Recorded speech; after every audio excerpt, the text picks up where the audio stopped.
Hello guys, babalik ako. Kuha muna tayo ng pagkain. Ang project natin ngayon, gawin yung farm natin. Magiging building na siya. Kukuha tayo ng material sa nether dahil okay na yun.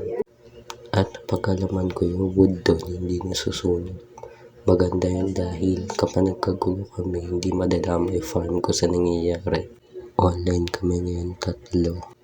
Inaayos din nila yung base nila para maganda at matibay. At dahil kumuha tayo sa pananim ni Jiro, ibabalik natin yan. Tatanim natin yan dahil hindi naman sa atin yan. Actually, okay lang daw kumuha basta ibalik o itanim ulit. Kaya, let's begin. Guys, natapos ko na gawin yung building para sa mga pananim. Ito siya. 2 floor yung wheat, 2 floor yung carrot. Ito na yung pinakamalaking building dito.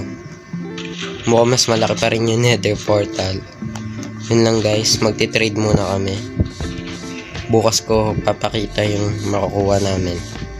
Bukas sa sunod araw. Yun lang, ginagawa pa nila yung trading hall. Sige guys, goodbye.